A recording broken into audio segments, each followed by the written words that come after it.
Another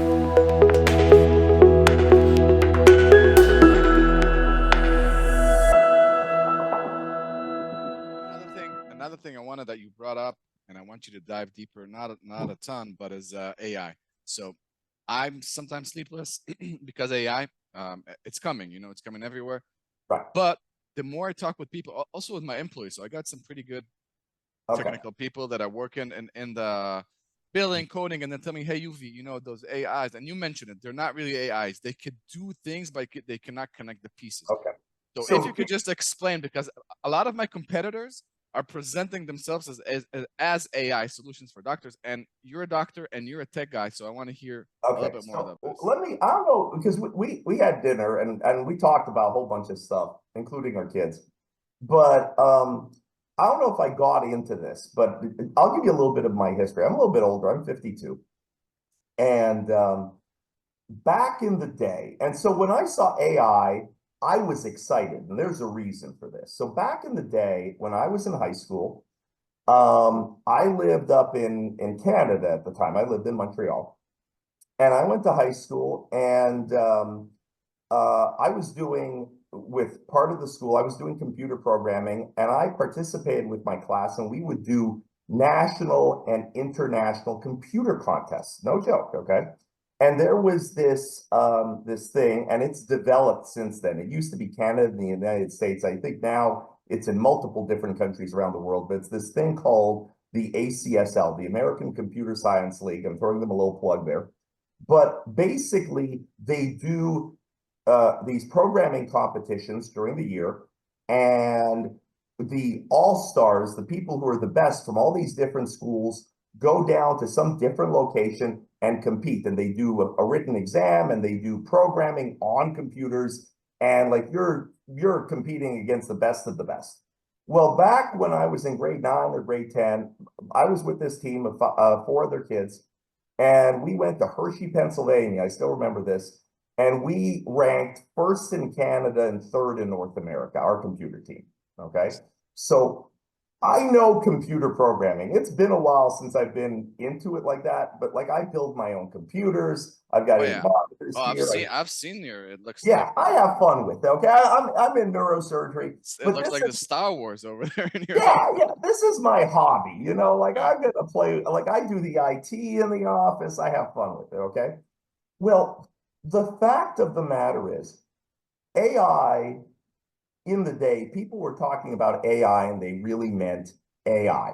Now, all these companies are coming out with AI, and it's not AI at all. I've looked at it, okay?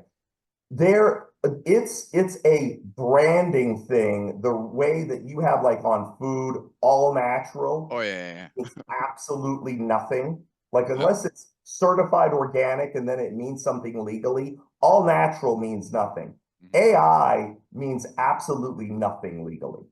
And the fact is, and having been through this, if you're a doctor, do a little research on this. There are 2 things you need to look up. One is called the Turing test, and one is called the Chinese box. And these are very classical terms that are known by people who actually do computer programming and deal with AI. Okay.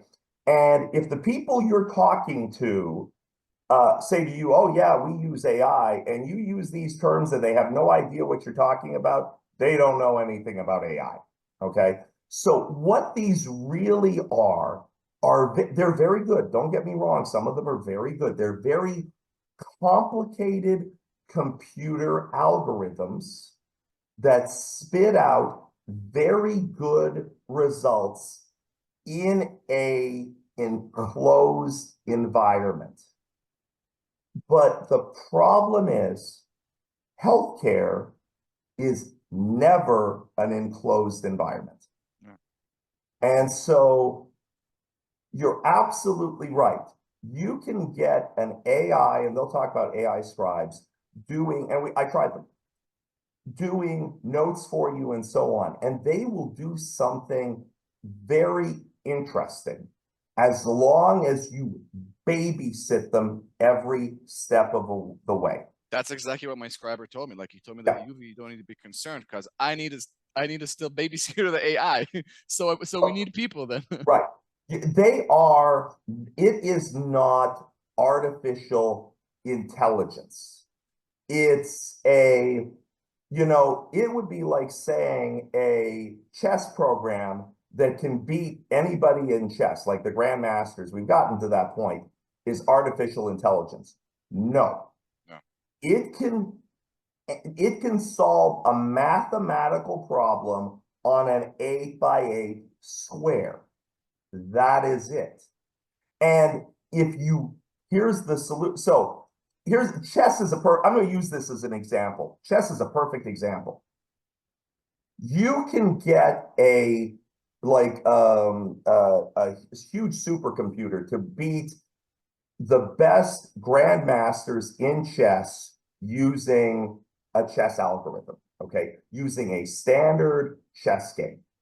But there's this game in chess, which is a variation of normal, and some chess players are familiar with it, called Peasants' Revolt. I don't know if you've heard of this, where you take off the pieces, and on one side you have the king with 2 knights, and on the other side you have the king and you have all the pawns. It's called Peasants' Revolt.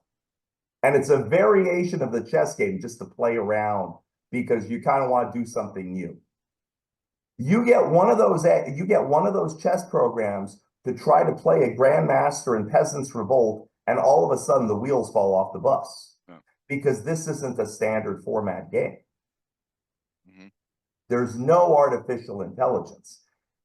But it's on a chessboard. Yes, but it's not within the parameters it's used to dealing with. And healthcare is not with anybody's parameters. That's the trick. That's why a human being, until we develop true artificial intelligence, one day it'll be there. Today's not the day. And by the way, another thing, I don't know, you tell me, cybersecurity, HIPAA, all this kind of stuff. So I know, again, with the work from office, that was also another thing that I brought them into office, because the medical industry is it's, when I pivot to it, I understood at the beginning that it's different. It's not entering data. So I like for Amazon shop or whatever. I do need to be careful, and just working from home didn't work. But I do know that, because obviously in home I cannot control their computers, I cannot control the programs that you have, and so on. But I know that also with AI, there is concern. I know that the Fed is, because those robots, they're going to get smarter, and that's another thing. And the problem is, again, it's a matter of credibility and the management and so forth. There are a lot of startup companies. When it comes to AI, it's kind of like the .com boom was around 2000, where everybody and their uncle was making a website, something.com, I just made up something.com, and they were getting crowdfunding like crazy. I mean, the term crowdfunding started to come up because of this type of stuff. Well, the problem is it's the same thing with AI, and these are software programs. So here's the funny part. We know that the software program for our EHR is HIPAA compliant, okay? Every doctor knows what HIPAA is, okay? Every office manager should know what HIPAA is. Well, we know it's HIPAA compliant. We know that the software we use for video chatting and so forth, like Teams and this type of stuff, is HIPAA compliant. We verified this. So we know that. But the fact of the matter, AI is software. And they're coming up with this AI stuff. And technically speaking, none of this has been certified by the federal government in the United States as being HIPAA compliant. So you could say, well, we're using AI. Well, it's just within our building the software program. Yeah, but legally, according to CMS, it needs to be HIPAA compliant. And it's going to take time. And the smarter the AI is, the harder it's going to be HIPAA compliant. Yeah. So you don't know what the situation is, what security is involved there. So I mean, I like new technology. I don't want to poo-poo the true concept of artificial intelligence. I think is very interesting. And in the future, it's like everything, it's a future technology. But I think, that's what I tell my people. Probably I could staff you with the half amount of the VAs that we have now and more technology. but the Right. people are not going to disappear. They're just going to use more and more tools down the road. Look, That's that's exactly it. It's like, technology advances. Of course, it's important. It would be like saying, well, I've got 100 guys with shovels digging a ditch. Or look, I've got this big backhoe tractor, yep. this front end loader, and look how much faster it can dig a ditch. I've replaced all these people. No, you haven't. Because a human being still has to be in the tractor Exactly. right now to dig the ditch. And you could say, oh, yeah, but, and going forward in the future, we'll replace the AI or with the human being, the tractor with AI. Well, the problem is, let's say we do that, and now you have 3 tractors digging ditches. And let's say we get to that point. You still need a foreman to supervise the 3 tractors with the AI. Yeah. So making a better tool does not stop it from being a tool. AI is a tool. It's not a human replacement.